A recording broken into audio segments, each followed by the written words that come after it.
الحمد لله وكفى وسلام على عباده الذين اصطفى أما بعد أعوذ بالله من الشيطان الرجيم بسم الله الرحمن الرحيم সম্মানিত সাথী ও বন্ধুগণ, আজকে বাংলাদেশ জামাত ইসলামের বিরুদ্ধে গণ অধিকার পরিষদ কর্তৃক, বাংলাদেশ যুব অধিকার কর্তৃক, বাংলাদেশ যুব অধিকার পরিষদ লক্ষ্মীপুর জেলার নবনির্বাচিত আংশিক কমিটির কর্তৃক আয়োজিত, ছাত্র এবং শ্রমিক অধিকার পরিষদের কর্তৃক আয়োজিত আজকের এই মশাল মিছিলে আমাদের নেতাকর্মী এবং সাংবাদিক বৃন্দ, প্রশাসনের বিভিন্ন কর্মকর্তারা এখানে উপস্থিত আছেন।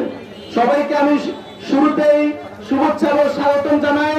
আজকের আমাদের গণ অধিকার পরিষদের মশাল মিছিলকে আপনারা সাফল্যমণ্ডিত করার জন্য আমাদেরকে সর্বোচ্চ সাপোর্ট করেছেন।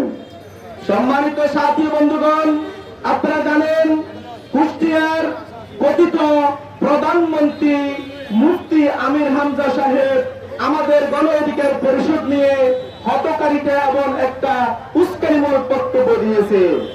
আপনারা জানেন কুষ্টিয়ার কথিত প্রধানমন্ত্রী দাবিকর মুফতি আমির হামজা সাহেবকে বলবো, দেখে যান, আপনি যে বলছেন গণ অধিকার পরিষদের কোন সভাপতি সেক্রেটারি ছাড়া কোন লোক নাই, আমরা শুধু এই পুরসভার 2-1 ওয়ার্ডের মানুষ, দেখে যান গণ অধিকার পরিষদের লোক আছে না নাই?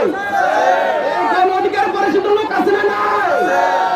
মুফতি আমির হামজা সাহেব, দেখে যান, বাংলাদেশকে যদি আমরা বেশিরভাগ মুক্ত করতে পেরেছি বিপি নুরুল হক নূরের মাধ্যমে, তদ্রুপ বিপি নুরুল হক নূরের পরিষদ গণ অধিকার পরিষদের বিরুদ্ধে কথা বলতে হলে আপনাকে চিন্তা ফিকির করে করতে হবে।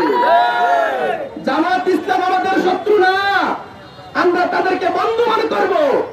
জামাতের বিরুদ্ধে আমাদের আজকে কোনো মশাল মিছিল না, আমাদের মিছিল হচ্ছে মুফতি আমির হামজা সাহেবের বিরুদ্ধে। আমি জামাতের আমিরকে বলবো, মুফতি আমির হামজা সাহেবের মুখে লাগাম লাগান। মুফতি আমির হামজা সাহেবকে আজকে লক্ষ্মীপুর গণ অধিকার পরিষদের পক্ষ থেকে আমি দায়িত্বহীন কণ্ঠে লক্ষ্মীপুর জেলাতে মুফতি আমির হামজাকে আমি অবাঞ্ছিত ঘোষণা করলাম। এই লক্ষ্মীপুর জেলার মাটিতে মুফতি আমির হামজা ঢুকতে পারবে না। আপনারা সবাই একমত তো? এই মুফতি আমির হামজা কোভিড-19 সালে একটা কথা বলেছে, মুসলমানদেরকে করোনা ভাইরাস আক্রান্ত করতে পারবে না, যদি করে কোরআন মিথ্যা হয়ে যাবে। এরকম কোরআন এবং নামাজকে নিয়ে অসামাজিক আচরণ দিয়ে একবার বিতর্কিত হয়েছে।